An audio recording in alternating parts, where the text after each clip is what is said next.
നിന്നോട് കരുണയുള്ള കർത്താവ് അരുളി ചെയ്യുന്നു. മലകൾ അകന്നു പോയേക്കാം, കുന്നുകൾ മാറ്റപ്പെട്ടേക്കാം, എന്നാൽ എൻ്റെ അചഞ്ചലമായ സ്നേഹം നിന്നെ പിരിയുകയും എൻ്റെ സമാധാന ഉടമ്പടിക്ക് മാറ്റം വരികയും. പ്രിയപ്പെട്ട സഹോദരങ്ങളെ, ഈ നോമ്പുകാലത്തിന്റെ ഓരോ ദിനങ്ങളിലും സ്വർഗം നമ്മെ എത്രയധികമായി സ്നേഹിച്ചു നാം ധ്യാനിക്കുകയാണ്, പ്രാർത്ഥിക്കുകയാണ്. നമ്മുടെ ജീവിതത്തോട് ദൈവസ്നേഹ നിറവിനെ നമ്മൾ ചേർത്ത് വയ്ക്കുന്ന ദിനങ്ങളും മണിക്കൂറുകളുമാണ് നമ്മുടെ മുമ്പിലുള്ളത്. ഏറ്റവും പ്രത്യേകമായി വലിയ ആഴ്ചയിലേക്കൊക്കെ നമ്മൾ അടുത്തുകൊണ്ടിരിക്കുമ്പോൾ, കർത്താവേ, അങ്ങയുടെ വലിയ സ്നേഹത്തെ ഞാൻ ഓർക്കുന്നു എന്ന് നമുക്ക് കർത്താവിനോട് പറയും. യോഹന്നാന്റെ സുവിശേഷം 13-ാം അധ്യായത്തിൽ നമ്മൾ വീണ്ടും വായിക്കുകയാണ്. ഈ ലോകം വിട്ട് പിതാവിന്റെ സന്നിധിയിലേക്ക് പോകാനുള്ള സമയമായെന്ന് അവിടുന്ന് അറിഞ്ഞു. ലോകത്തിൽ തനിക്ക് സ്വന്തമായുള്ളവരെ അവൻ സ്നേഹിച്ചു, അവസാനം വരെ സ്നേഹിച്ചു. ഈശോയെ, കുരിശോളം ഞങ്ങളെ അധികമായി സ്നേഹിച്ചെന്നെ വലിയ കരുണ നീ കൂട്ടായ്മയിലേക്ക് ചൊരിയണമേ എന്ന് ഞങ്ങൾ പ്രാർത്ഥിക്കുക. ജെറമിയ പ്രവാചകന്റെ പുസ്തകം 31-ാം അധ്യായം 3-ാം വചനം വീണ്ടും നമ്മൾ വായിക്കും. വിദൂരത്ത് നിന്ന് കർത്താവ് അവന് പ്രത്യക്ഷനായി അരുളി ചെയ്തു, എനിക്ക് നിന്നോടുള്ള സ്നേഹം അനന്തമാണ്, നിന്നോടുള്ള വിശ്വസ്തത അചഞ്ചലവും. പ്രിയപ്പെട്ടവരെ, ഈ ഭൂമിയിൽ ഞാൻ എന്ന വ്യക്തി ഒരാൾ എന്നതുപോലെ എന്നെ അധികമായി സ്നേഹിക്കുന്ന ഒരു യേശുവിന്റെ മുൻപിലാണ് നമ്മൾ ഓരോരുത്തരും ആയിരിക്കും. വ്യക്തിപരമായ യേശുവിന്റെ കുരിശിനോട് ചേർന്ന് നമുക്കായിരിക്കാം. ഈശോയെ, ഞങ്ങൾ ഏത് അവസ്ഥയിലാണെങ്കിലും ഏത് സാഹചര്യങ്ങളിലാണെങ്കിലും, കർത്താവെ, തകർച്ചയുടെ വക്കിലാണെങ്കിൽ പോലും, മനസ്സ് പതറിയിരിക്കുമ്പോൾ, ഒറ്റപ്പെട്ടിരിക്കുമ്പോൾ, നിന്റെ കുരിശിന്റെ സ്നേഹത്താൽ ഞങ്ങളെ വീണ്ടെടുക്കണമേ എന്ന് നമുക്കെല്ലാം ഈശോയോട് പ്രാർത്ഥിക്കാം. ചില ഏറ്റവും പ്രിയപ്പെട്ടവരെ, മറ്റൊരു ആദ്യ വെള്ളിയാഴ്ച കൂടി കർത്താവ് നമുക്ക് നൽകിയതോർത്ത് നമുക്ക് നന്ദി പറയും. സങ്കീർത്തകന്റെ പുസ്തകത്തിൽ 18-ാം അധ്യായം 1-ാം വചനത്തിൽ സങ്കീർത്തകൻ ഇങ്ങനെ വിളിച്ചു പറയുകയാണ്, കർത്താവെ, എന്റെ ശക്തിയുടെ ഉറവിടമേ, ഞാൻ അങ്ങയെ സ്നേഹിക്കുന്നു. സങ്കീർത്തകന്റെ ജീവിതത്തിലെ വലിയ ശക്തി എന്ന് പറയുക ദൈവമാണ് തിരിച്ചറിഞ്ഞ് ദൈവത്തെ സ്നേഹിക്കുന്ന ഒരു സങ്കീർത്തകനെ നമ്മൾ സങ്കീർത്തന പുസ്തകത്തിൽ വായിക്കുന്നുണ്ട്. സങ്കീർത്തനം ഉടനീളം നമ്മൾ കാണുന്ന അത് തന്നെയാണ്, ദൈവത്തെ അഗാധമായി സ്നേഹിക്കുന്ന ഒരു സങ്കീർത്തകൻ. പ്രിയപ്പെട്ടവരെ, ഈ നോമ്പുകാലത്ത് ദൈവം എന്നെ എത്രയോ അധികമായി സ്നേഹിച്ചുവെന്ന് നമ്മൾ തിരിച്ചറിയുന്നതും നമ്മൾ ധ്യാനിക്കുന്നതുമെല്ലാം വളരെ പ്രത്യേകമായി ഈശോയുടെ കുരിശ് യാത്രയിലും അവന്റെ പീഡാനുഭവത്തിലും കുരിശുമരണത്തിലും എല്ലാമാണ്. നമുക്കറിയാം, ഈശോയുടെ പീഡാനുഭവത്തിലും കുരിശുമരണത്തിലുമെല്ലാം ഈശോ തന്റെ വലിയ രക്ഷ നമ്മളിലേക്ക് ചൊരിഞ്ഞിരിക്കുന്നുവെന്ന് നമുക്കറിയാം. ദൈവം ഒരു മനുഷ്യനെ സ്നേഹിക്കുമ്പോൾ അവന്റെ ജീവിതത്തിൽ അമ്മയുടെ ഉദരത്തിൽ ഉരുവാകും മുമ്പ് തന്നെ ദൈവം അവനെ സ്നേഹിച്ചു തുടങ്ങി.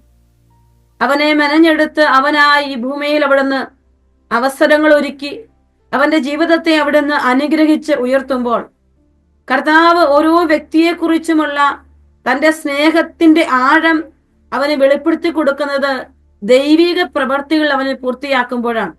എന്ന് പറഞ്ഞാല്, എന്റെ ജീവിതത്തെ ദൈവം അധികമായി സ്നേഹിച്ച് തന്റെ പദ്ധതികൾ എന്റെ ജീവിതത്തിൽ പൂർത്തിയാകുമ്പോഴാണ് എന്റെ ജീവിതത്തിൽ ദൈവസ്നേഹം നിറയപ്പെട്ടു എന്ന് നമുക്ക് പറയാനായിട്ട് പറ്റും. നമുക്ക് കാണാൻ പറ്റും, ജെറമിയ പ്രവാചകന്റെ പുസ്തകത്തിൽ 1-ാം അധ്യായം 4-5 വചനങ്ങൾ നമ്മൾ വായിക്കുകയാണ്. കർത്താവ് എന്നോട് അരുളിച്ച്, മാതാവിൽ നിനക്ക് രൂപം നൽകുന്നതിന് മുമ്പേ ഞാൻ നിന്നെ അറിഞ്ഞു, ജനിക്കുന്നതിന് മുൻപേ ഞാൻ നിന്നെ വിശുദ്ധീകരിച്ചു, ജനതകൾക്ക് പ്രവാചകനായി ഞാൻ നിന്നെ നിയോഗിച്ചു. അപ്പോൾ ഞാൻ പറഞ്ഞു, ദൈവമായ കർത്താവേ, ഞാൻ കേവലം ബാലനാണ്, സംസാരിക്കാൻ എനിക്ക് പാടവമില്ല.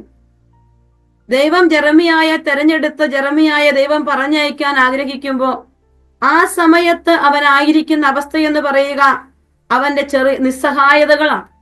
ബാലനായിരിക്കുന്നവനാണെന്നും സംസാരിക്കാൻ പാടവുമില്ലെന്നും ഒക്കെ പറഞ്ഞ് തന്റെ ജീവിതത്തിന്റെ നിസ്സാരതയെ ദൈവസ്ഥാനത്തിലേക്ക് എടുത്തു വെക്കുമ്പോൾ ദൈവം ആ നിസ്സാരതയിലേക്ക് തന്റെ ശക്തി പകർന്നുകൊണ്ട് ജെറമിയായെ ദൈവത്തിന്റെ മനസ്സിനിണങ്ങുന്ന വ്യക്തിയാക്കി മാറ്റുകയാണ്. അതായത് ദൈവം എന്ത് കാണുന്നോ അത് കാണാൻ തക്ക വിധത്തിൽ ദൈവം ജെറമിയായെ ഒരുക്കുന്നതാണ് ജെറമ്യ പ്രവാചകന്റെ പുസ്തകത്തിൽ 1-ാം അധ്യായം 7-ാമത്തെ വചനത്തിൽ നമ്മൾ കാണുക, ജെറമ്യ നീ എന്ത് കാണുന്ന ദൈവം ജെറമ്യായോട് ചോദിക്കും. ഉടനെ ജെറമ്യ കർത്താവിനോട് പറയും, കർത്താവെ, ജാഗ്രതാ വൃക്ഷത്തിന്റെ ഒരു ശാഖ ഞാൻ കാണുന്നുവെന്ന്. ജെറമ്യായെ ദൈവം ഒരു സ്ഥലത്ത് നിർത്തിയിരിക്കുമ്പോൾ അവന്റെ ചുറ്റുപാടുകളിൽ അനേകം വൃക്ഷങ്ങൾ അവിടെയുണ്ട്. എന്നാൽ അവൻ കാണുന്നത് ജാഗ്രതാ വൃക്ഷത്തിന്റെ ഒരു ശാഖ മാത്രമാണ്. അപ്പൊ കർത്താവ് പെട്ടെന്ന് പറയും, നീ കണ്ടത് ശരി തന്നെ എന്ന് പറഞ്ഞാൽ ജെറമ്യ ദൈവം കാണുന്നത് മാത്രം കണ്ട ഒരു വ്യക്തിയായി മാറുകയാണ് ജെറമ്യയുടെ ജീവിതത്തിൽ. അങ്ങനെയാണ് ദൈവം ജെറമ്യായി ഉപയോഗിക്കുന്നതും ദൈവത്തിന്റെ ഇടപെടലുകൾ ജെറമ്യയുടെ ജീവിതത്തിൽ നടക്കുന്നതും ജെറമ്യയെ കൊണ്ടുള്ള ദൈവിക പദ്ധതികൾ പൂർത്തിയാകുന്നതുമല്ല. പ്രിയപ്പെട്ടവരെ, ദൈവം എന്നെയും നിങ്ങളെയും സൃഷ്ടിച്ച് ഈ ഭൂമിയിലേക്ക് അയച്ചിട്ടുണ്ടെങ്കിൽ ദൈവം ആഗ്രഹിക്കുന്നത് പോലെ ജീവിക്കാനാണ് സ്വർഗം നമ്മളോട് ആവശ്യപ്പെടുന്നത്. എന്തിനാണ് പിതാവായ ദൈവം തന്റെ പുത്രനെ ഭൂമിയിലേക്ക് അയച്ചത് എന്ന് ചോദിച്ചാൽ, യോഹന്നാൻ സുവിശേഷം 3-ാം അധ്യായം 16-ാമത്തെ വചനം നമ്മൾ വായിക്കുന്നുണ്ട്. തന്റെ ഏകജാതയിൽ വിശ്വസിക്കുന്ന ഒരു നശിച്ചു പോകാതെ നിത്യജീവൻ പ്രാപിക്കേണ്ടതിന് വേണ്ടി അവനെ നൽകാൻ തക്കവിധം ദൈവം ലോകത്തെ അത്രമാത്രം സ്നേഹിച്ചു. ദൈവത്തിന്റെ വലിയ സ്നേഹമാണ് ഈശോയെ നമുക്ക് നൽകിയത് നമുക്കറിയാം. അതിനെക്കുറിച്ചൊക്കെ ഒത്തിരി ടോക്കുകൾ നമ്മൾ കേട്ടിട്ടുണ്ട്. എന്നാൽ അതിനെക്കുറിച്ചൊന്നുമല്ല ഞാൻ പറഞ്ഞു വെക്കും. ഈശോ ഈ ഭൂമിയിൽ വന്നപ്പോൾ ഈശോയുടെ ഏറ്റവും വലിയ ആഗ്രഹവും സ്വപ്നവും ഈശോ ഹെബ്രായരുടെ ലേഖനത്തിൽ 10-ാം അധ്യായം 7-ാമത്തെ വചനത്തോട് ചേർത്ത് വെച്ച് പറഞ്ഞു വെക്കുന്നത് ഇങ്ങനെയാണ്. കർത്താവിന്റെ വചനം ഇങ്ങനെയാണ് 10:7. അപ്പോൾ പുസ്തകത്തിന്റെ ആരംഭത്തിൽ എന്നെക്കുറിച്ച് എഴുതിയിരിക്കുന്നത് പോലെ ഞാൻ പറഞ്ഞു. ഈശോയെക്കുറിച്ച് പറയുന്ന ഒരു വചനമാണ്. ദൈവമേ, അവിടുത്തെ ഇഷ്ടം നിറവേറ്റാൻ ഇതാ ഞാൻ വന്നിരിക്കുന്നു. അതായത് പിതാവിന്റെ ഇഷ്ടം ഈ ലോകത്തിൽ നിറവേറ്റിയ ഒരു വ്യക്തിയാണ് ഈശോ. അപ്പോൾ ഇന്ന് ഈശോയുടെ കുരിശുമരണത്തിന്റെയും ഉത്ഥാനത്തിന്റെയും നോമ്പുകാല യാത്രകൾ നമ്മൾ നടക്കുമ്പോൾ എന്റെ ദൈവത്തിന്റെ ഇഷ്ടം നിറവേറ്റുന്ന വ്യക്തിയായുള്ള എന്റെ ജീവിത യാത്രയിൽ ഞാൻ എവിടെയാണെന്ന് ഒരു സ്വയ പരിശോധന നമുക്കെല്ലാം ഉണ്ടാകണമെന്ന് പ്രിയപ്പെട്ട മക്കളെ ഇന്ന് സ്വർഗം നമ്മളോട് പറയുകയാണ്. നമ്മൾ ഇന്ന് പ്രധാനമായും ധ്യാനിക്കാനും പ്രാർത്ഥിക്കാനും ആഗ്രഹിക്കുന്നത് ഈശോയുടെ കുരിശില് ഈശോ 7 വചനങ്ങൾ, കുരിശിൽ കിടന്നുകൊണ്ട് ഈശോ 7 വചനങ്ങൾ പറയുന്നു. അതിൽ 7-ാമത്തെ വചനമാണ് നമ്മൾ ഇന്ന് ധ്യാനിക്കുക. 7-ാമത്തെ വചനം യോഹന്നാന്റെ സുവിശേഷം 19-ാം അധ്യായം 30-ാമത്തെ വചനമാണ്. യോഹന്നാന്റെ സുവിശേഷത്തിൽ 19-ാം അധ്യായം 30-ാമത്തെ വചനം. നമ്മൾ ആ വചനം ഒന്ന് എടുത്തു, അതാണ് നമ്മൾ ധ്യാനിക്കാൻ. ഇന്ന് കർത്താവ് തന്റെ സന്നിധിയിൽ ഇരുന്നപ്പോൾ എനിക്ക് പറഞ്ഞു തന്ന വചനമാണ്. അത് വായിക്കാനാണ് ഈശോ എന്ന് പറഞ്ഞത്. അതൊരു ഇതാണ്, യേശു വിനാഗിരി കുടിച്ചിട്ട് പറഞ്ഞു, എല്ലാം പൂർത്തിയായിരിക്കുന്നു. അവൻ തല ചായിച്ച് ആത്മാവിനെ സമർപ്പിച്ചോടെ. കുരിശിലെ 7 വചനങ്ങളിൽ 7-ാമത്തെ വചനം ഇതാണ്, എല്ലാം പൂർത്തിയായിരിക്കുന്നു, അവൻ തല ചായിച്ച് ആത്മാവിനെ സമർപ്പിച്ചു. It is finished. ഈശോ പറയുക, എന്താണ് ഈശോ ഇവിടെ പൂർത്തിയാക്കിയത്? പിതാവിന്റെ ഇഷ്ടം കുരിശിൽ പൂർത്തിയാക്കിയ ഒരു ഈശോയാണ് ഇന്ന് തിരുവചനത്തിൽ ഈ യോഹന്നാൻ സുവിശേഷം 19-ാം അധ്യായം 30-ാമത്തെ വചനത്തിൽ നമ്മൾ കാണും. അപ്പോൾ ഈ വചനം നമ്മളൊന്ന് ധ്യാനിക്കാൻ എടുത്തു വെക്കുമ്പോൾ പ്രിയപ്പെട്ട മക്കളെ, ഈശോ ഇന്ന് നമ്മളോട് പറയുന്ന ഒരു കാര്യമുണ്ട്. ഈശോയുടെ കുരിശു മരണത്തിലൂടെ ഈശോയുടെ ഉത്ഥാനത്തിന്റെ രഹസ്യങ്ങളിലേക്ക് പ്രവേശിക്കാൻ നമ്മൾ സ്വയം ഒരുങ്ങി നോമ്പെടുത്ത് പ്രാർത്ഥിച്ച് ധ്യാനിച്ച് മുന്നോട്ട് പോകുമ്പോൾ നമ്മളൊന്ന് പോസ് ചെയ്യാൻ ഈശോ ആവശ്യപ്പെടുകയാണ്. ഈ ധ്യാന വിചിന്തനങ്ങളിൽ ഞാൻ എൻ്റെ കർത്താവിന്റെ ഇഷ്ടം നിറവേറ്റുന്നതിൽ ഞാൻ എവിടെയാണ്? എന്റെ ദൈവത്തിന്റെ ഇഷ്ടം നിറവേറ്റുന്നതിൽ ഞാൻ എവിടെയാണ്? ഇനി അടുത്ത നാളില് ഒരു കുടുംബത്തെ പരിചയപ്പെടാനിടയായി. എന്നെ കുടുംബത്തെ പരിചയപ്പെടുമ്പോ എനിക്ക് അവരെ കുറിച്ചൊന്നും അറിയില്ല, ഞാൻ അവരെ കണ്ടിട്ടില്ല, ഞാൻ അവരെ കുറിച്ച് കേട്ടിട്ടില്ല. അവര് പെട്ടെന്ന് പള്ളിയിൽ ധ്യാനം കഴിഞ്ഞ് അവരിങ്ങനെ പ്രാർത്ഥിക്കാൻ എന്ന ആളുകളുടെ കൂട്ടത്തിൽ നിന്നൊരു കുടുംബമാണ്. അപ്പോൾ ഈ സ്ത്രീ ഇങ്ങനെ കണ്ണുനീരൊഴുക്കി പ്രാർത്ഥിക്കുന്നുണ്ട്. എന്തിനു വേണ്ടിയാ പ്രാർത്ഥിക്കുന്നതെന്ന് നമുക്കറിയില്ല. അപ്പോൾ ഞാൻ ഇവർക്ക് വേണ്ടി, സ്ത്രീക്ക് വേണ്ടി പ്രാർത്ഥിച്ചു. തൊട്ടടുത്ത് ഹസ്ബൻഡ് ഉണ്ട്, കുഞ്ഞുണ്ട്, സ്ത്രീ ഗർഭിണിയാണ്. അപ്പോൾ ഇങ്ങനെ ഈ ഹസ്ബൻഡിന് വേണ്ടി ഞാൻ ഇങ്ങനെ പ്രാർത്ഥിക്കാൻ തുടങ്ങുമ്പോ ഈശോ എനിക്കൊരു വിഷൻ തരികയാണ്. വചനം എടുത്ത് അവന്റെ കയ്യിൽ കൊടുത്തിരിക്കുന്നുണ്ട്. ബൈബിള് ഈ ഹസ്ബൻഡിന്റെ കൈ കൊടുത്തിരിക്കുന്നതായിട്ട് കാണുകയാണ്. അപ്പൊ ഞാൻ അവരോട് രണ്ടുപേരോടുമായിട്ട് പറഞ്ഞു, ദൈവം വചനം വായിക്കാൻ നിങ്ങളോട് ആവശ്യപ്പെടുന്നുണ്ടെന്നാണ് കർത്താവ് എനിക്കൊരു ചിന്ത നൽകുന്നത്. ഉടനെ ആ സ്ത്രീ പറഞ്ഞു, സിസ്റ്ററിന് പറ്റുമെങ്കിൽ അവളുടെ ഹസ്ബൻഡ് അടുത്ത് നിൽക്കുകയാണ്, എന്റെ ഇച്ചായനോടൊന്ന് പറയുമോ ബൈബിള് വായിക്കാൻ? അപ്പൊ ഞാൻ അവനോട് പറഞ്ഞു, നീയും ബൈബിള് വായിക്കണം, ഈശോ അത് ആഗ്രഹിക്കുന്നു. അപ്പോ അവൻ പറഞ്ഞു, സിസ്റ്റർ എങ്കിൽ എനിക്ക് വേണ്ടി ഒന്നുകൂടി പ്രാർത്ഥിക്കും. അപ്പൊ ഞാൻ അവന് വേണ്ടി ഒരിക്കൽ കൂടി പ്രാർത്ഥിക്കുമ്പോ ദൈവം എനിക്കൊരു വിഷൻ നൽകുകയാണ്. ആ വിഷൻ ഇങ്ങനെയാണ്. ആ വിഷൻ ഇങ്ങനെ കാണിക്കുകയാണ്, ഒരു കുഞ്ഞു തടാകം.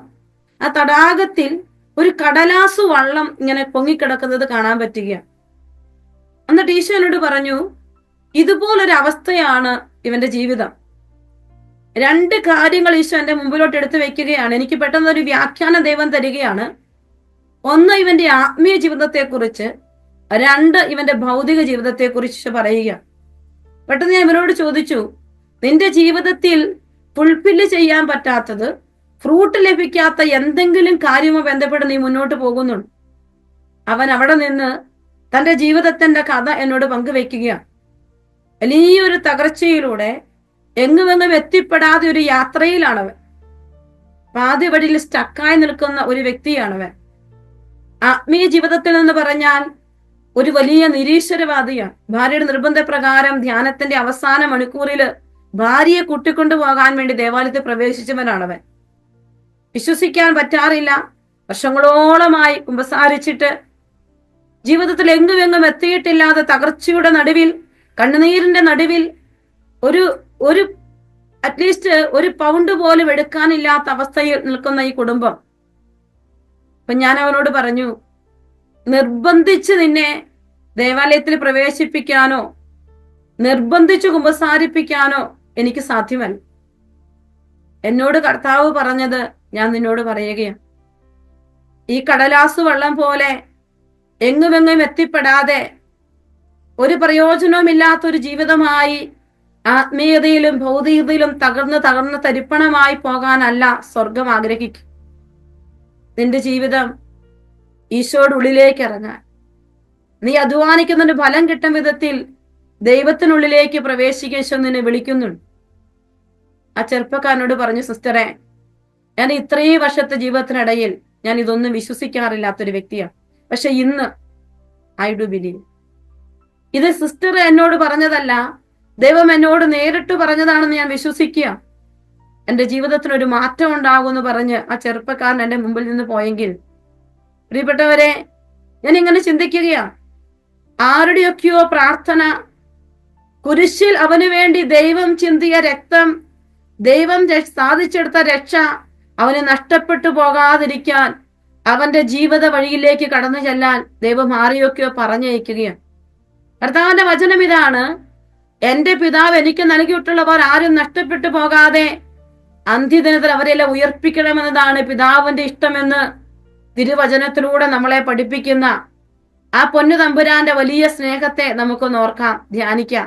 കർത്താവിന്റെ വചനമാണ് യോഹന്നാൻ സുവിശേഷം 19-ാം അധ്യായം 30-ാമത്തെ വചനം. എല്ലാം പൂർത്തിയായിരിക്കാം.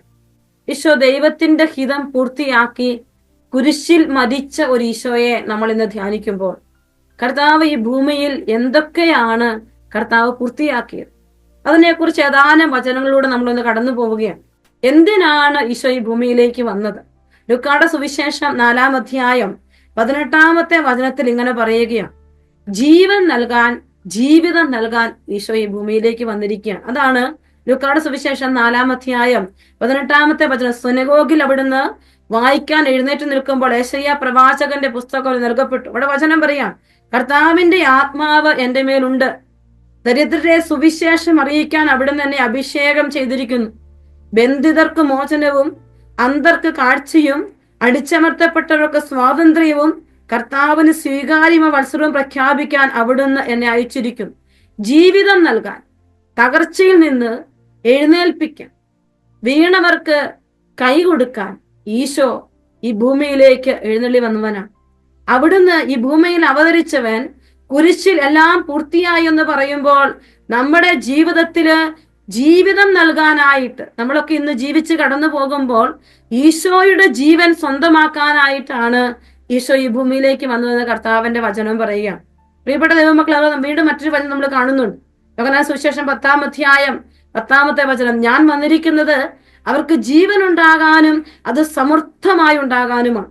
പ്രിയപ്പെട്ടവരെ, ഈ അടുത്ത നാളിൽ ഞാനൊരു വ്യക്തിയെ കണ്ടുമുട്ടാനിടയായി. ഒത്തിരി ദേവാലയമായി ചേർന്ന് നിൽക്കുന്ന, ഒരുപാട് പ്രാർത്ഥിക്കുന്ന ഒരു വ്യക്തിയാണ്. സത്യത്തില് വചനം ജീവിക്കുന്ന വ്യക്തി എന്നൊക്കെ നമുക്ക് അവരെ കുറിച്ച് പറയാനായിട്ട് സാധിക്കും. അത്രമാത്രം പ്രാർത്ഥിക്കുന്ന ഒരു വ്യക്തി എന്റെ അടുത്ത് പ്രാർത്ഥിക്കാനായിട്ട് വന്ന് നിന്ന സമയത്ത് പെട്ടെന്ന് എനിക്ക് അദ്ദേഹത്തിന്റെ മനസ്സിൽ ആഴമായൊരു വേദന നിൽക്കുന്നതായിട്ട് കാണാനായിട്ട് സാധിച്ചു.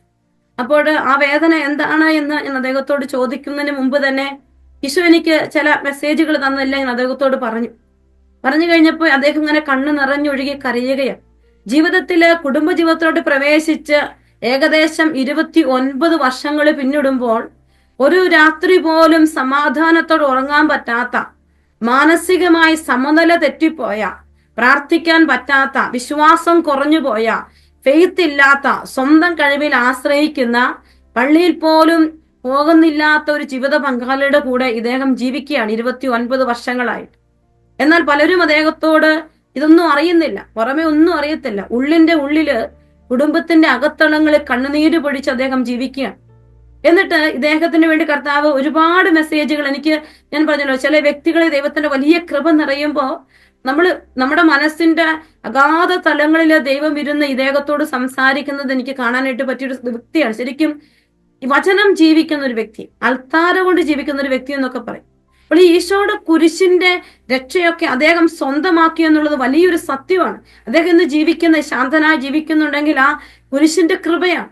അപ്പൊ അദ്ദേഹത്തിന് ഒരു സംശയമുണ്ട്. അദ്ദേഹത്തിന്റെ സഹോദരങ്ങളുമായിട്ട് ഒരു സ്ഥല ഇടപാടിൽ ബന്ധപ്പെട്ട് വലിയ വിഷമത്തിലാണ്. അപ്പൊ അദ്ദേഹം കൊണ്ട് പറയാണ്, സിസ്റ്റർ അതിനുവേണ്ടി ഒന്ന് പ്രാർത്ഥിക്കുമോ? ഞാൻ എന്ത് ഡിസിഷൻ എടുക്കണമെന്ന് കർത്താവ് എന്നോടൊന്ന് ചോദിച്ചു പറയുമോ? അപ്പോൾ എനിക്ക് ഒത്തിരി കർത്താവ് പല മെസ്സേജുകളും ദർശനങ്ങളൊക്കെ തന്നിട്ടുണ്ട്, ഇല്ലെന്നൊന്നും ഞാൻ പറയുന്നില്ല. പക്ഷെ ഒത്തിരി വ്യത്യസ്തമായ ദർശന വിഷയം എനിക്ക് നൽകുകയാണ്. ഒരു പേപ്പർ എടുത്തിട്ട് അതിങ്ങനെ വലിച്ചു കീറുകയാണ്. സമമായിട്ടല്ല, ജസ്റ്റ് കട്ട് ചെയ്യുവല്ല, കത്രിക കൊണ്ട് കട്ട് ചെയ്യുവല്ല, സ്കെയിൽ വെച്ച് കട്ട് ചെയ്യുന്നല്ല, വലിച്ചു കീറുകയാണ്. നമുക്കറിയാം, ഒരു പേപ്പർ എടുത്ത് വലിച്ചു കീറുമ്പോൾ അത് ഒരിക്കലും കറക്റ്റ് ആയിട്ട് വരില്ല. അതിന്റെ ഒരു സൈഡും കറക്റ്റ് ആയിട്ട് വരില്ല. അപ്പൊ ഞാൻ പറഞ്ഞ ചേട്ടാ, എനിക്ക് ഈശോ തരുന്ന വിഷൻ ഇതാണ്, ഒരു പേപ്പർ എടുത്ത് ഇങ്ങനെ വലിച്ചു കീറുകയാണ്. അപ്പോൾ അതിന്റെ ഒരറ്റവും സമമായി വരുന്നില്ല. ഈ സ്ഥലത്തിന്റെ കാര്യത്തിലും ഈശോ ആഗ്രഹിക്കുന്നത് പോലെ ഈശോ ഇത് വലിച്ചു കീറും. ഈശോ അത് ഇങ്ങനെ മുറിക്കാൻ അനുവദിക്കും. അപ്പൊ പലപ്പോഴും ചേട്ടൻ ആഗ്രഹിക്കുന്ന ഒരു സുഗമമായതൊന്നും ചേട്ടന് കിട്ടിയെന്ന് വരില്ല. അപ്പൊ ചേട്ടൻ ഇത് ഈശോയുടെ ഇഷ്ടമായിട്ട് എടുക്കണം, പറ്റുമോ ചേട്ടാ എന്ന് ഞാൻ ചോദിച്ചപ്പോൾ ആ മനുഷ്യൻ പറയാം, സിസ്റ്ററെ, ഇത് മാത്രമേ സംഭവിക്കുകയുള്ളൂ എന്ന് എനിക്കറിയാം, ഇതേ സംഭവിക്കുകയുള്ളൂ എന്ന് എനിക്ക് വ്യക്തമായിട്ടറിയാം. പക്ഷെ എനിക്കത് കർത്താവിനൊരു ഉറപ്പ് വേണം. ഞാനത് കർത്താവിന്റെ ഇഷ്ടമാണെങ്കിൽ അത് സ്വീകരിക്കാൻ തയ്യാറാണ് എന്ന് പറയുന്ന ഒരു മനുഷ്യനെ ഞാൻ കാണുകയാണ് പ്രിയപ്പെട്ടവരെ. ഈ മനുഷ്യൻ അവിടെ ഒന്നും ചത്തുപോകുന്ന ഒരവസ്ഥയല്ല. ഈ മനുഷ്യന്റെ ജീവിതം ദൈവഹിതം എന്താണെന്ന് അറിയുമ്പോൾ വീണ്ടും വീണ്ടും ജീവൻ പ്രാപിക്കുക. അപ്പോൾ നമ്മുടെ ജീവിതത്തിന്റെ നമ്മൾ ഇന്ന് ഈ കാലഘട്ടത്തിൽ നമ്മൾ ജീവിക്കുമ്പോൾ ഞാൻ ഈശോയുടെ ഹിതമാണോ അനുസരിക്കുന്നത്, ഞാൻ ഈശോയുടെ ഹിതമാണോ അന്വേഷിക്കുന്നത്? നമ്മളൊന്ന് തിങ്ക് ചെയ്യണം. ഈ നോമ്പ് കാലത്തിന്റെ അവസാന ആഴ്ചകളിലേക്ക് നമ്മൾ പ്രവേശിക്കുമ്പോൾ എൻ്റെ ജീവിതത്തിന്റെ വഴിയിൽ ഞാനിപ്പോ ഈശോയുടെ ഇഷ്ടമാണോ അനുസരിക്കുന്നത്? എൻ്റെ കുടുംബത്തിലായിക്കോട്ടെ, വ്യക്തിബന്ധങ്ങളിലായിക്കൊള്ളട്ടെ, ജോലി സ്ഥലത്തായിക്കൊള്ളട്ടെ, ഞാൻ ഈശോയുടെ ഹിതമാണോ ഞാൻ നടത്തുന്നത്? കാരണം ഈശോ കുരിശ് മരിച്ചത് പിതാവിന്റെ ഇഷ്ടമാണ്. അതുകൊണ്ടാണ് അവൻ വ്യക്തമായി വിളിച്ചു പറഞ്ഞു, എല്ലാം പൂർത്തിയായിരിക്കുന്നു പിതാവേ, അങ്ങയുടെ കരങ്ങളിൽ എൻ്റെ ആത്മാവിനെ സമർപ്പിക്കുന്നു. ഇന്ന് ഈശോയുടെ ഹിതം അന്വേഷിക്കുന്ന ആളുകളുടെ എണ്ണം വളരെ കുറഞ്ഞുപോയി. ഈശോയുടെ ഇഷ്ടം അന്വേഷിക്കുന്ന ആളുകളുടെ എണ്ണം കുറഞ്ഞുപോയി. അതുകൊണ്ട് തന്നെ സ്വയം ഇഷ്ടത്തിന്റെ മനുഷ്യരായി നമ്മളെല്ലാവരും മാറിയിരിക്കുക. നമ്മളെല്ലാം നമ്മുടെ ഇഷ്ടത്തിന്റെ മേൽ നമ്മുടെ ഇഷ്ടം ചെയ്യുന്ന ഒരു വ്യക്തിയായിട്ട് നമ്മൾ മാറും. സ്വയം ഇഷ്ടം ചെയ്യുന്ന ഒരു വ്യക്തിയായിട്ട് മാറും. ഈ സ്വയം ഇഷ്ടം മാത്രം ചെയ്യുന്ന നമുക്ക് ദൈവഹിതം എന്താണെന്ന് തിരിച്ചറിയാൻ പറ്റാത്തൊരു സ്റ്റേജിലാണ്. അതുകൊണ്ട് പലതും നമുക്ക് സന്തോഷം നൽകുന്നതെല്ലാം നമ്മൾ പോയി ഏറ്റെടുക്കുക. അങ്ങനെ ഏറ്റെടുക്കും തോറും കുരിശിന്റെ കൃപയും കുരിശിന്റെ രക്ഷയും നമ്മുടെ ജീവിതത്തിൽ നമുക്ക് നഷ്ടപ്പെട്ടു പോകുന്ന ഒരു തലമുണ്ട് പ്രിയപ്പെട്ടവരെ. ഇന്ന് ഈശോ നമ്മളോട് പറയുകയാണ്, എല്ലാം പൂർത്തിയായി എന്നുള്ള ഈശോയുടെ വചനം നമ്മൾ ആഴത്തിൽ ധ്യാനിക്കുമ്പോൾ ഞാൻ എവിടെയാണ്? ഈശോയുടെ ഇഷ്ടമാണോ ഞാനും എൻ്റെ കുടുംബവും അന്വേഷിക്കുന്നത്, എൻ്റെ മക്കൾ അന്വേഷിക്കുന്നു? ഇനി അങ്ങനെ അല്ല എങ്കിൽ അതിനു വേണ്ടി നീ പ്രാർത്ഥിച്ചു തുടങ്ങുമ്പോൾ ദൈവം നിന്റെ കുടുംബത്തിൽ വന്ന് നിന്ന് നിന്റെ ജീവിതത്തിൽ ഇടപെടാൻ തുടങ്ങും. നമ്മളെല്ലാം നമ്മുടേതായ ഒരു അഭിപ്രായത്തിന്റെയും ഒരു ബോധ്യത്തിന്റെയും ഒരു ചട്ടക്കൂട് മെനഞ്ഞ് അതിൽ നമ്മൾ ഇങ്ങനെ യാത്ര ചെയ്തുകൊണ്ടിരിക്കുകയാണ്. പക്ഷെ ഇന്നൊന്ന് പോസ് ചെയ്യണം, നമ്മുടെ ജീവിതത്തെ ഒന്ന് നിർത്തണം. ഒന്ന് പോസ് ചെയ്തിട്ട് ഒരു സ്വയ ചിന്ത, ഈശോയെ ഞാൻ എവിടെയാണ്? എൻ്റെ ജീവിതത്തിന് ജീവൻ നൽകാനായിട്ടാണ് അങ്ങ് ഈ കുരിശിൽ മരിച്ചതെന്ന് എനിക്കറിയാം. അപ്പോൾ ഇന്ന് ഞാൻ നടത്തുന്ന ഈ ജീവിതയാത്രയിൽ ഞാൻ ആത്മീയ ജീവൻ പ്രാപിച്ചൊരു വ്യക്തിയാണ്. ദൈവഹിതം അന്വേഷിക്കുന്ന ഒരു വ്യക്തിയാണ്. സ്വർഗരാജ്യത്തോളം എത്തുന്ന ഈ യാത്ര കർത്താവിന്റെ മുമ്പിലേക്ക് ഏൽപ്പിച്ചു കൊടുക്കാൻ എനിക്ക് പറ്റുമോ? നമ്മളൊന്ന് സ്വയം പരിശോധിക്കുന്ന ഒരു ദിവസമാണ് പ്രിയപ്പെട്ട മക്കളെ. അവിടെ ഇന്ന് ഈ നോമ്പ് കാലത്തിലൂടെ നമ്മൾ കടന്നു പോകുമ്പോൾ ഈശോയോട് പറയണം, ഈശോയെ, നിന്റെ ഹിതം അനുവർത്തിക്കുന്ന ഒരു വ്യക്തിയാക്കി എന്നെ മാറ്റണമേ. കർത്താവിനെ അന്വേഷിക്കുന്നവരുണ്ടോ എന്ന് ദൈവം സ്വർഗത്തിൽ നോക്കുകയാണ്. തന്നെ അന്വേഷിക്കുന്ന ജ്ഞാനികളുണ്ടോ എന്ന് അവിടുന്ന് ആരായുകയാണ്. ദൈവഹിതം അന്വേഷിക്കുന്നവരുണ്ടോ എന്ന് സങ്കീർത്തനം 55 അധ്യായം 2 വചനം പറയാണ്. തന്നെ അന്വേഷിക്കുന്ന ജ്ഞാനികളുണ്ടോ എന്ന് അവിടുന്ന് ആരായുന്നു. ദൈവഹിതം തേടുന്നവരുണ്ടോ എന്ന് ദൈവം അന്വേഷിക്കുക. ദൈവത്തെ തേടുന്നവരുണ്ടോ എന്ന് അന്വേഷിക്കുന്ന ഒരു കാലഘട്ടത്തിലാണ്. നമ്മൾക്കറിയാം, നമ്മളിപ്പോൾ കാണുന്ന മീഡിയയുടെ ചർച്ചകളും പല പല കാര്യങ്ങളെല്ലാം സ്വയം പരിശോധിക്കുമ്പോൾ ഈ നോമ്പ് കാലത്ത് നമ്മളിലേക്ക് നമ്മുടെ കുടുംബത്തിലൂടെ നോക്കിയിട്ട് നമ്മളിൽ തന്നെ ചില ന്യായങ്ങളും യുക്തങ്ങളും കണ്ടെത്തുവാണോ, മറിച്ച് എൻ്റെ ഈശോയുടെ ഇഷ്ടം എന്താണെന്ന് അന്വേഷിക്കുന്ന ഒരു തരത്തിലോട്ട് നമ്മൾ മാറിയിട്ടുണ്ടോ എങ്കിൽ, അങ്ങനെ മാറിയിട്ടുണ്ടെങ്കിൽ ഈ നോമ്പ് കാലത്തിന്റെ ചൈതന്യം നിശ്ചയമായി നിന്റെ കുടുംബത്തിലെത്തും. അതിന് യാതൊരു മാറ്റവും ഇല്ല. ഈശോ വീണ്ടും വചനത്തിലൂടെ നമ്മോട് പറയുകയാണ്, കർത്താവ് എന്താണ് എല്ലാം പൂർത്തിയാക്കിയത്. കർത്താവ് ഒന്നാമതായി നമുക്ക് പറഞ്ഞു തരികയാണ്, നിനക്ക് ജീവിതം നൽകാൻ, നിനക്ക് ജീവൻ നൽകാനായിട്ടാണ് അവൻ സ്വർഗത്തിൽ നിന്ന് ഭൂമിയിലേക്ക് ഇറങ്ങി വന്നതും കുരിശിൽ മരിച്ചു. രണ്ടാമതായി ഈശോ നമുക്ക് പറഞ്ഞു തരികയാണ്, അവൻ എന്തിനാണ് സ്വർഗം വിട്ട് ഭൂമിയിലേക്ക് ഇറങ്ങി വന്നത്? സാത്താനെ പരാജയപ്പെടുത്താൻ, തിന്മയെ പരാജയപ്പെടുത്താൻ, തിന്മയുടെ ആധിപത്യത്തെ തകർക്കാൻ ആ ഈശോ സ്വർഗം വിട്ട് ഭൂമിയിലേക്ക് ഇറങ്ങി വന്നു. അതാണ് യോഹന്നാൻ ശ്ലീഹായുടെ 1-ാം ലേഖനം 3-ാം അധ്യായം 8-ാമത്തെ വചനം നമ്മൾ കാണുക. യോഹന്നാൻ ശ്ലീഹായുടെ 1-ാം ലേഖനത്തില് 3-ാം അധ്യായം 8-ാമത്തെ വചനത്തിൽ നമ്മൾ കാണുന്നുണ്ട്, സ്വർഗം വിട്ട് ഭൂമിയിലേക്ക് ഇറങ്ങി വന്ന കർത്താവ് പിശാചിനെയും അവന്റെ കോട്ടകളെയും തകർത്തുകൊണ്ട് കർത്താവ് നമുക്ക് വേണ്ടി ഇടപെടുന്ന ഒരു വലിയ ദൈവിക ഇടപെടൽ യോഹന്നാൻ ശ്ലീഹ എഴുതി വെച്ചിരിക്കുകയാണ്. പാപം ചെയ്യുന്നവൻ പിശാച് എന്നുള്ളവനാണ്. എന്തെന്നാൽ പിശാച് ആദ്യം മുതലേ പാപം ചെയ്യുന്നവനാണ്. പിശാചിന്റെ പ്രവൃത്തികൾ നശിപ്പിക്കുന്നതിന് വേണ്ടിയാണ് ദൈവപുത്രൻ പ്രത്യക്ഷനായത്. ഹല്ലേലൂയ. പ്രിയപ്പെട്ട ദൈവമക്കളെ, എന്തിനാണ് സ്വർഗം വിട്ട് ഈശോ ഭൂമിയിലേക്ക് ഇറങ്ങി വന്നു ചോദിച്ചാൽ, പിശാചിന്റെ പ്രവൃത്തികൾ നശിപ്പിക്കാൻ വേണ്ടി. അങ്ങനെയെങ്കിൽ ഇന്ന് നമ്മൾ ഈ വചനം ധ്യാനിക്കുകയാണ്. യോഹന്നാൻ 19:30 വചനം എല്ലാം പൂർത്തിയായിരിക്കുന്നു. കർത്താവ് കുരിശിൽ പിശാചിന്റെ തല തകർത്ത്, ആധിപത്യങ്ങളെ തകർത്ത്, പാപത്തെ പരാജയപ്പെടുത്തി കുരിശിൽ എനിക്ക് വേണ്ടി ഈശോ മരിച്ചുവെങ്കിൽ ആ കുരിശിന്റെ രക്ഷയെ ഞാൻ ധ്യാനിക്കുമ്പോൾ എൻ്റെ വ്യക്തി ജീവിതത്തിൽ തിന്മയുടെ ആധിപത്യം ഇന്നോളം തകർന്നിട്ടുണ്ടോ എന്ന് നമ്മൾ പരിശോധിക്കണം. എൻ്റെ വ്യക്തി ജീവിതത്തിൽ ഞാൻ തിന്മയ്ക്ക് കൂട്ടുനിൽക്കുന്ന ഒരു വ്യക്തിയാണ്. അങ്ങനെയെങ്കിൽ കുരിശിന്റെ രക്ഷയുടെ ആ ഫലം എൻ്റെ ജീവിതത്തിൽ പൂർത്തിയായിട്ടില്ല. പ്രിയപ്പെട്ട ദൈവമക്കളെ, ഇന്ന് തിന്മയോട് കൂട്ടുചേരാനാണ് എല്ലാവർക്കും ഇഷ്ടം. തിന്മയോടൊപ്പം യാത്ര ചെയ്യാനാണ് എല്ലാവർക്കും ഇഷ്ടം.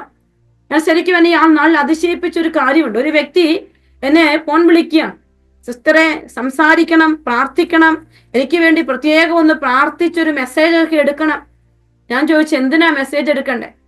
സിസ്റ്ററെ, ഞാനിങ്ങനെ വിദേശത്ത് ഒരു സ്ഥലത്തെത്തി, ഞാൻ അവിടെ വന്നു, എൻ്റെ ജീവിതം ആരംഭിച്ചു, നന്നായിട്ട് ജീവിതം എൻജോയ് ചെയ്ത് അങ്ങനെ ഞാൻ ഒരാളെ കണ്ടുമുട്ടുകയാണ്. എനിക്ക് ഇഷ്ടപ്പെട്ട ഒരു വ്യക്തി എൻ്റെ ജീവിതത്തിലൂടെ ഞാൻ കണ്ടുമുട്ടുകയാണ്. ഞാൻ അവരുടെ കൂടെ 8 വർഷക്കാലം ഞാൻ ജീവിക്കുകയാണ്. 8 വർഷക്കാലം എനിക്കിഷ്ടപ്പെട്ട വ്യക്തിയുടെ കൂടെ ഞാൻ ജീവിക്കുകയാണ്. വിവാഹമെന്ന കുദാശയിലോട്ട് പ്രവേശിച്ചിട്ടില്ല, ദേവാലയമില്ല, ബൈബിൾ വായനയില്ല, കുമ്പസാരമില്ല, ഒന്നുമില്ല. 8 വർഷക്കാലം ഞാൻ ജീവിച്ചു കഴിഞ്ഞപ്പോ എൻ്റെ വീട്ടുകാർക്കൊക്കെ അറിയാം ഞാൻ 8 വർഷക്കാലം ഈ വ്യക്തിയുടെ കൂടെ ജീവിക്കുന്നുണ്ട്. അവിടെയുള്ള എല്ലാ മനുഷ്യർക്കും അറിയാം. 8 വർഷം കഴിഞ്ഞപ്പോ എനിക്ക് തോന്നി ഇവളെനിക്ക് ഓക്കെ അല്ല എന്ന്. അതുകൊണ്ട് ഞാൻ എൻ്റെ വീട്ടിലോട്ട് വിളിച്ചു പറഞ്ഞു, നിങ്ങൾ വേറൊരു കല്യാണം ആലോചിക്ക്. അങ്ങനെ ഞാൻ വേറൊരു കല്യാണം ഇപ്പോൾ പള്ളിയിൽ നടത്തി ഞാൻ ഇപ്പോൾ അടുത്തൊരു ജീവിതം ആരംഭിച്ചിരിക്കുകയാണ്. സിസ്റ്റർ ഒന്ന് പ്രാർത്ഥിക്കണം.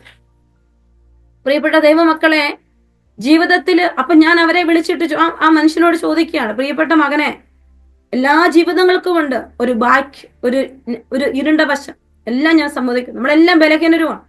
ഞാൻ അവരോട് ഇത്രേ ചോദിച്ചു, പുതിയൊരു വിവാഹത്തിലേക്ക് നീ പ്രവേശിച്ചപ്പോ നീ കുമ്പസാരം എന്ന കൂദാശ സ്വീകരിച്ചോ? നിന്റെ ജീവിതത്തിൽ വന്നുപോയ കുറവുകൾ നീ വലിയ കുമ്പസാര കൂടുതൽ ഏറ്റുപറഞ്ഞു? പവൻ പറഞ്ഞു, ഇല്ല സിസ്റ്ററെ, അങ്ങനെ ഒരു കാര്യം ഞാൻ ചിന്തിച്ചിട്ട് പോലുമില്ല. പ്രിയപ്പെട്ട ദൈവമക്കളെ, എന്നെ ഒരുപാട് അതിശയിപ്പിച്ചു. എനിക്ക് ഒരുപാട് ഭാരം തോന്നി. ഞാൻ വലിയ വിശുദ്ധിയാണെന്നൊന്നുമല്ല ഞാൻ നിങ്ങളോട് പറഞ്ഞു. തിന്മയെ കൂട്ടുപിടിച്ച് തിന്മയോടൊപ്പം ശയിക്കുന്ന ജീവിതങ്ങളുടെ നടുവിലാണ് ഒരുപക്ഷെ ഞാനും നിങ്ങളൊക്കെ നമുക്ക് ചുറ്റുമുണ്ടാകും. ചിലപ്പോൾ നമ്മളും അങ്ങനെയാകാം.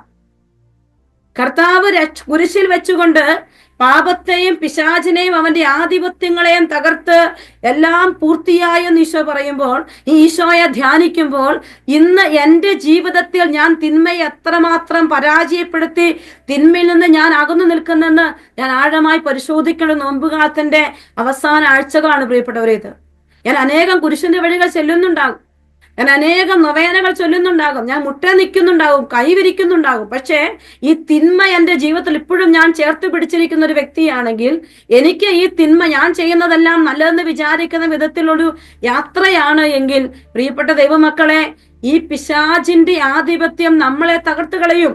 കർത്താവിന്റെ രക്ഷ നമുക്ക് അനുഭവിക്കാൻ പറ്റാതെ പോകും. എല്ലാം പൂർത്തിയായി ഈശോ പറയുമ്പോ കർത്താവ് പറഞ്ഞ അവൻ ചെയ്ത രണ്ടാമത്തെ വലിയ പ്രവൃത്തിയിലൊന്നാണ് പിശാചിനെ, അവന്റെ ആധിപത്യങ്ങളെ തകർത്തു എന്നുള്ളത്. ഇവിടെ ദൈവമക്കളെ, അതുകൊണ്ട് നമ്മൾ ഈശോയോട് പ്രാർത്ഥിക്കാം. നമ്മളും നമ്മുടെ കുടുംബത്തില്, നമ്മുടെ ജീവിതത്തിലൊക്കെ എവിടെയെങ്കിലും തിന്മ ആധിപത്യം സ്ഥാപിക്കുന്ന ഒരു തലം ഇപ്പോൾ ഉണ്ടോ? ഒന്ന് സ്വയം പരിശോധിക്കുക. ചിലപ്പോൾ നമ്മുടെ വികാരങ്ങളിലായിരിക്കും, ചിലപ്പോൾ നമ്മുടെ ചെറിയ തോട്ട്സിലായിരിക്കും, ചിലപ്പോൾ നമ്മുടെ പെട്ടെന്നുള്ള ദേഷ്യമായിരിക്കും. ഇപ്പോഴും ഈ തിന്മ നമ്മളെ ഇങ്ങനെ കീഴടക്കിക്കൊണ്ടിരിക്കുക. കർത്താവിന്റെ കുരിശിന്റെ രക്ഷ അത് സ്വന്തമാക്കുമ്പോൾ ഈ തിന്മയുടെ ആധിപത്യത്തിൽ നമുക്ക് പുറത്തു വരാനായിട്ട് സാധിക്കും. നമ്മൾ ആ ഈശോയോട്, ആ കുരിശിനോട് പ്രാർത്ഥിക്കണം, ഈശോയെ ആ ഒരു കൃപയുടെ തലം, ആ ഒരു മനപരിവർത്തനം എനിക്ക് നൽകണം. നമ്മൾ ഇന്ന് ഈ ലോകത്തിലോട്ട് നോക്കുമ്പോൾ തിന്മ എല്ലായിടത്തും നിറഞ്ഞു നിൽക്കുകയാണ്. ഈ തിന്മയുടെ ആധിപത്യം വളരെ ശക്തമാണ്. കുഞ്ഞുങ്ങളിൽ പോലും, വ്യക്തികളിൽ പോലും ഈ തിന്മയുടെ ആധിപത്യം വളരെ വളരെ ശക്തമാണ്. ആർക്കും തെറ്റാണെന്ന് തോന്നാത്തൊരു കാലഘട്ടത്തിലാണ് നമ്മൾ ജീവിക്കുക. എല്ലാവർക്കും എല്ലാം. ഒരിക്കല് ഒരു സ്ഥലത്ത് ഞാൻ ഇങ്ങനെ ഒരു ചോദ്യം ചോദിക്കാനിടയായി, ധ്യാനം ചെയ്തുകൊണ്ടിരുന്നത്. അപ്പൊ ഞാൻ ഇങ്ങനെ ആ സമൂഹത്തോട് ചോദിക്കുകയാണ്, വിവാഹം എന്ന കുദാശ സ്വീകരിക്കും മുമ്പ് ലിവിങ് ടുഗദറായി ജീവിക്കുന്നത് ശരിയോ തെറ്റോ? ഞാൻ ഒരു ചോദ്യം ഒരു സമൂഹത്തോട്, ധ്യാനിപ്പിക്കുന്ന സമൂഹത്തോട് ചോദിക്കുകയാണ്, ലിവിങ് ടുഗദറായി ജീവിക്കുന്നത് ശരിയോ തെറ്റോ? ആരും ഒരു ഉത്തരം പറഞ്ഞില്ല പ്രിയപ്പെട്ടവരെ. ഒരു നുണയെ നിങ്ങളോട് പറയുകയാണ്. തെറ്റാണെന്ന് പറയുന്ന ഒരു സ്വരം കേൾക്കാൻ പറ്റിയില്ല. ഞാനിങ്ങനെ ചിന്തിക്കുകയാണ്, കർത്താവേ, നീ ഞങ്ങൾക്ക് കാണിച്ചു തന്ന കുരിശിന്റെ യാത്രയും രക്ഷയുടെ അനുഭവം സ്വന്തമാക്കാനുള്ള ഹൃദയങ്ങളുടെ തുറവി ഏറെ കുറഞ്ഞു പോയിരിക്കുക. തെറ്റാണെന്ന് പോലും മനസ്സിലാക്കാൻ പറ്റാത്ത ഒരു കാലഘട്ടത്തിലാണ് നമ്മൾ ഇന്ന് ജീവിക്കുക. പ്രിയപ്പെട്ട ദൈവമക്കളെ, നമ്മൾ പ്രാർത്ഥിക്കണം. ഈശോയുടെ കുരിശിന്റെ രക്ഷ നമ്മുടെ ജീവിതത്തിലോട്ട് ഇനിയും സ്വന്തമാക്കാനുണ്ട്.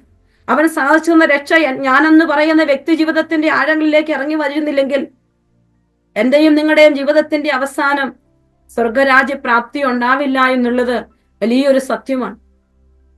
സ്വർഗത്തിലേക്കുള്ള യാത്രയ്ക്കാണ് പിശാചിനെ തകർത്തതും തകർന്നു പോകുന്ന എന്റെ ജീവിതത്തെ പുനരുദ്ധരിക്കാൻ അവൻ കുരിശിൽ ജീവൻ ബലിയർപ്പിച്ചതുമല്ല.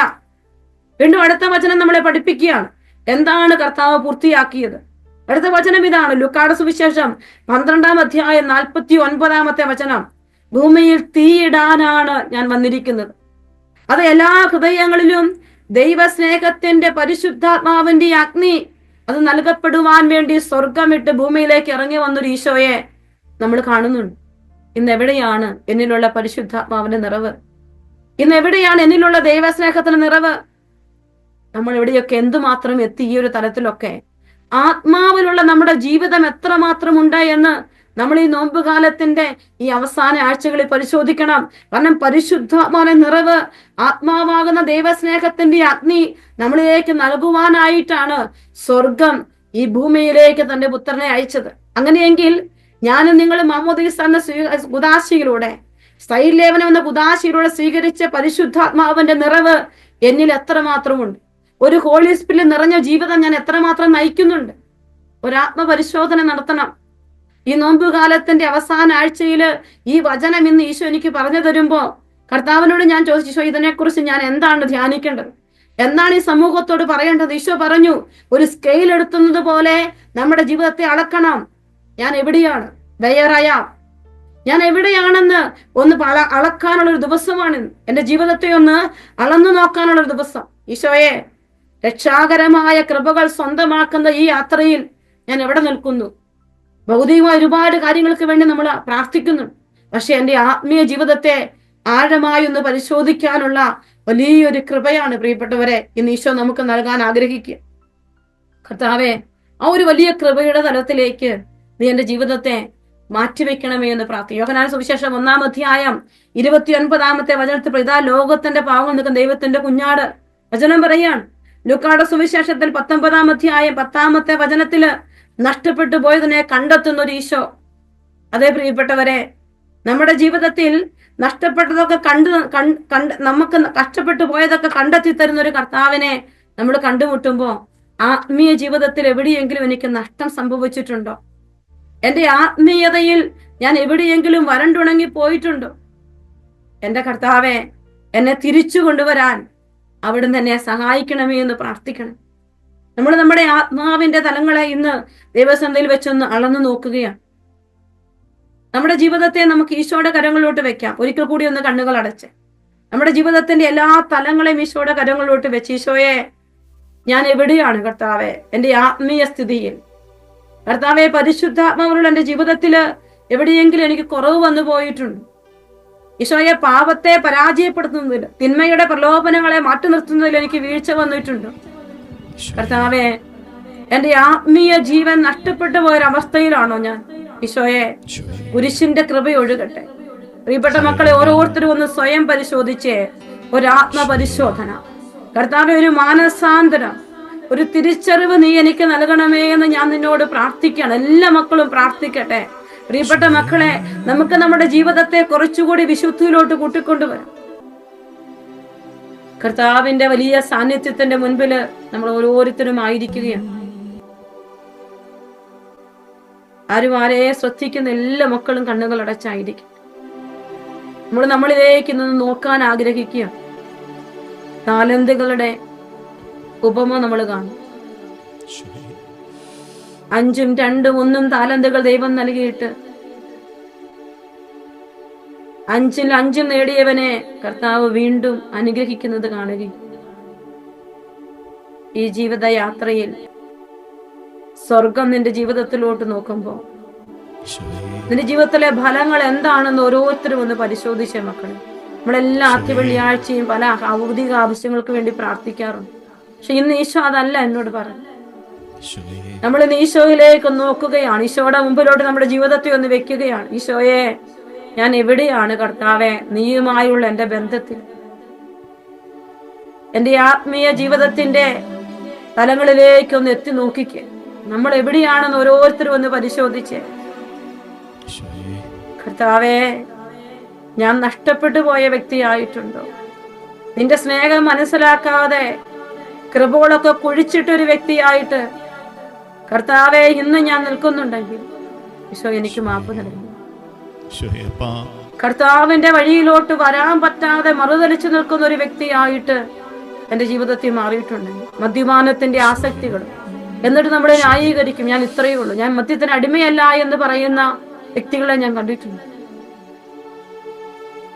ചെയ്യുന്നതെല്ലാം ശരിയാണെന്ന് പറഞ്ഞു വെക്കുന്ന പാപത്തിന്റെ ഒക്കെ വഴികളിലൂടെ നമ്മൾ പോയിട്ടുണ്ടെങ്കിൽ നമ്മൾ ഈശോയുടെ മുമ്പിൽ ഒന്ന് നിതപിക്കുകയും എല്ലാത്തിനും ഒരു എക്സ്ക്യൂസ് പറയുന്ന ഒരു വ്യക്തിയായിട്ട് നമ്മൾ മാറിയിട്ടുണ്ടെങ്കിൽ, പ്രിയപ്പെട്ട മക്കളെ, ഈശോയോട് പറഞ്ഞേ, കർത്താവേ, നിന്റെ മുമ്പിൽ ഇരുന്ന് എന്നെ ഒന്ന് കാണാൻ, എനിക്ക് കുറവുണ്ടെന്ന് മനസ്സിലാക്കാനുള്ള കൃപ നൽകണമേ എന്ന് നമുക്ക് ഈശോയോട് പ്രാർത്ഥിക്കാം. എനിക്ക് കുറവുണ്ട് ഈശോയെ. നമ്മുടെ വാക്കിൽ എത്രയോ കുറവ് വന്നിരിക്കുന്നു പ്രിയപ്പെട്ടവരെ. നമ്മുടെ കണ്ണുകളിൽ എത്രയോ കുറവ് വന്നിരിക്കുന്നു. നമ്മുടെ ചിന്തകളിൽ എത്രയോ കുറവ് വന്നിരിക്കുന്നു. സ്നേഹിക്കാൻ കുറവ് വന്നിട്ടുണ്ട് നമുക്ക് കർത്താവെ. പങ്കുവെക്കുന്നതിൽ കുറവ് വന്നിട്ടുണ്ട് കർത്താവെ. സ്വാർത്ഥതയോടെ ജീവിച്ചിട്ടുണ്ട് ഈശോയെ. കുറ്റം പറയുന്നു കർത്താവെ.